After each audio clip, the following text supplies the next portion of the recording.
BCS লিখিত প্রস্তুতির দশম ক্লাসে আপনাদের সবাইকে স্বাগতম। বোর্ডে যে উল্লেখিত ম্যাথটি দেখতে পাচ্ছেন, অঙ্কটি কিন্তু খুবই গুরুত্বপূর্ণ, কারণ লিখিত পরীক্ষায় এই ধরনের অঙ্কই বেশিরভাগ সময় এসে থাকে। যদি আপনারা খুব মনোযোগ সহকারে এই ক্লাসটি করেন, ইনশাল্লাহ এ ধরনের ম্যাথ আসলে আপনাদের আর কোনো সমস্যা হবে না। চলুন আমরা প্রথমে প্রশ্নটি পড়ি। পরপর তিনটি বিজোড় সংখ্যার প্রথমটির 1/5 ও দ্বিতীয়টির 1/3 যোগফলের দ্বিগুণ, তৃতীয়টি থেকে 1 কম হবে, সংখ্যাগুলো বাহির করুন। এখন সবাই একটু মনোযোগ দিয়ে শুনেন আমি কি বলছি। পরপর তিনটি বিজোড় সংখ্যা, এখন মনে করেন 1, 3, 5, তাহলে 1, 3, 5 কিন্তু পরপর বিজোড় সংখ্যা। এদের মধ্যে ডিফারেন্স কত? 1 থেকে 3 ডিফারেন্স 2, 3 থেকে 5 ডিফারেন্স কিন্তু 2। তার মানে পরপর বিজোড় সংখ্যা হতে হলে 2 ডিফারেন্স কিন্তু হবে, মানে 2 করে বাড়বে। এখন খেয়াল করেন, এখানে বলছে যে প্রথমটির 1/5, মানে প্রথম যে বিজোড় সংখ্যা হবে তার 5 ভাগের 1 ভাগ, এবং দ্বিতীয়টির 1/3, মানে দ্বিতীয়টির 3 ভাগের 1 ভাগ যোগ করার পর দ্বিগুণ করলে যে সংখ্যা হবে সেই সংখ্যাটি হচ্ছে তৃতীয়টির থেকে 1 কম। তবে তৃতীয় যে বিজোড় সংখ্যা তার থেকে 1 কম। এখন বলছে সংখ্যাগুলো বাইর করুন। খুব সহজে আমরা কিন্তু সমাধান করে ফেলবো, সবাই বোর্ডে খেয়াল করেন। সমাধান।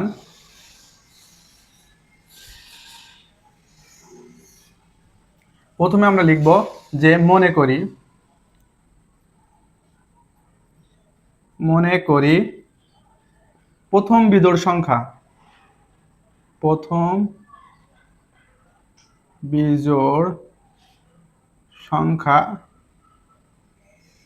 সমান সমান এক্স।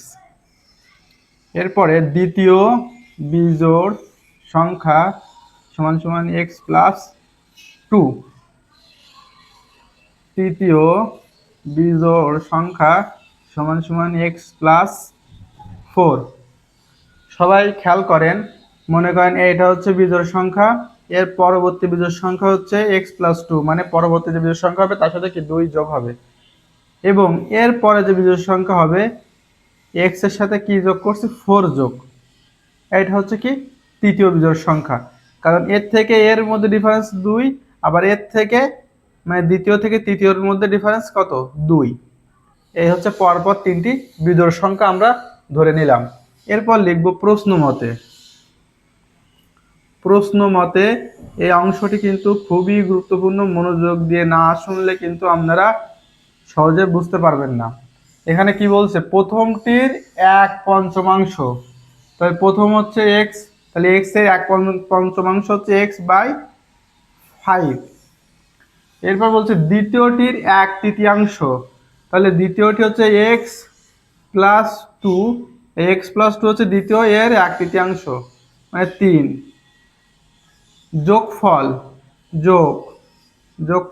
যোগফলের দ্বিগুণ মানে বাইরে একটা 2 দিয়ে এদেরকে কি করতে হবে? গুণ করতে হবে। দ্বিগুণ তৃতীয়টি থেকে 1 কম হবে, সমান সমান দিলাম। তার মানে এর যে ফলাফলটা আসবে সেটা হচ্ছে এই তৃতীয় থেকে 1 কম। তাহলে তৃতীয়টি লিখি এক্স প্লাস 4 ব্র্যাকেট 1 কম মানে -1। আমি আরও একবার রিপিট করছি, কারণ এই অংশটি হচ্ছে মেন। এই সমীকরণটি তৈরি করে নেওয়াটাই হচ্ছে এই অঙ্কের মেন কঠিন যে অংশটা, সেটা হচ্ছে এই অংশটি। প্রথমে আমরা কি করলাম? প্রথম বিজোড় সংখ্যা এক্স ধরছি, তার থেকে 2 বেশি দ্বিতীয়টা, এবং দ্বিতীয়টি থেকে 2 বেশি হচ্ছে তৃতীয়টা। এখানে কিন্তু আমাদের পরপর তিনটি বিজোড় সংখ্যা আমরা ধরে নিলাম। এরপর বলছে কি প্রথমটির 1/5, মানে প্রথমটিকে 5 দিয়ে ভাগ করতে হবে, x/5। দ্বিতীয়টির 1/3, মানে দ্বিতীয়টি x প্লাস 2-কে তৃতীয়াংশ মানে 3 দিয়ে ভাগ করতে হবে, x প্লাস 2 ভাগ 3। যোগফল, যেখানে যোগ করছি, যোগফলের দ্বিগুণ। এখন এইটা যোগ করলে কিন্তু একটা সংখ্যা আসবে তার দ্বিগুণ, এই কারণে ব্র্যাকেটের ভিতরে রেখে বাইরে একটা 2 দিছি, তাহলে এর দ্বিগুণ হলো।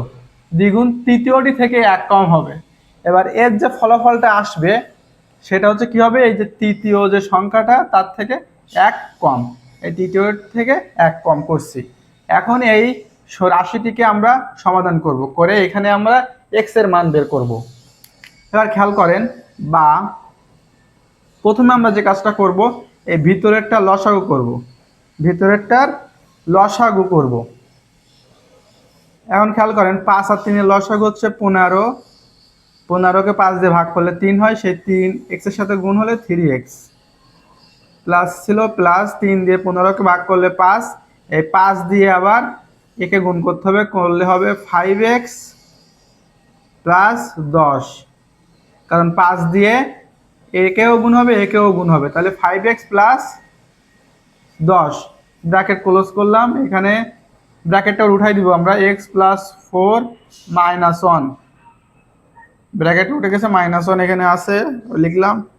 বা এখন খেয়াল করেন এদের ভিতরে যেগুলো আছে আমরা যোগ করব, 3x আর 5x যোগ করলে হয় 8x প্লাস 10 ভাগ 15। এইটা আমরা এবার এদের মধ্যে কি চিহ্ন দিলাম, গুণ চিহ্ন দিলাম। এবার এখানে বিয়োগ হয়ে যাবে, বিয়োগ 1 মাইনাস 1 বিয়োগ হলে থাকে x প্লাস 3। এখন খেয়াল করেন এই 2টা কিন্তু এই ওপরে, এই 2 কিন্তু ওপরে এদের সাথে গুণ হয়ে যাবে, তাহলে গুণ হয়ে গেলে 8 দুনো 16, 16x প্লাস 10 দুনো 20 ভাগ 15 সমান সমান x প্লাস 3। এখন এই 2 তো ওপরে এদের সাথে গুণ হয়ে গেল, ওই ওপরে 8x প্লাস 10 এর সাথে গুণ হয়ে গেল।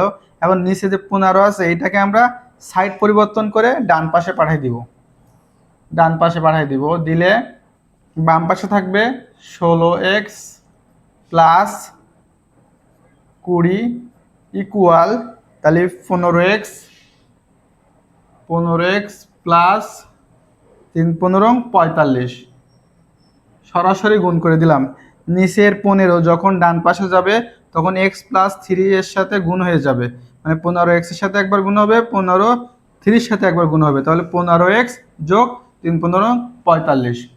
এখন আমরা যে কাজটা করব, এই 16x বাম পাশে থাকবে এবং ডান পাশ থেকে 15x কে বাম পাশে নিয়ে আসব, 15x ইকুয়াল, এখানে 45 ছিল 45 লিখলাম, এবং বাম পাশে যে প্লাস 20 ছিল প্লাস 20কে আমরা ডান পাশে নিয়ে যাব, তাহলে মাইনাস 20 হয়ে যাবে। বা 16x থেকে 15x মাইনাস করলে শুধুমাত্র x থাকবে, আর এখানে মাইনাস করলে 25 হবে, তাহলে আমরা x এর মান কি পেলাম, x এর মান পেলাম 25। তারপরে প্রথম বিজোড় সংখ্যা x হচ্ছে 25। এখন আমরা লিখব যে এখন প্রথম বিজোড় সংখ্যা, প্রথম বিজোড় সংখ্যা x সমান সমান 25। এরপরে দ্বিতীয় বিজোড় সংখ্যা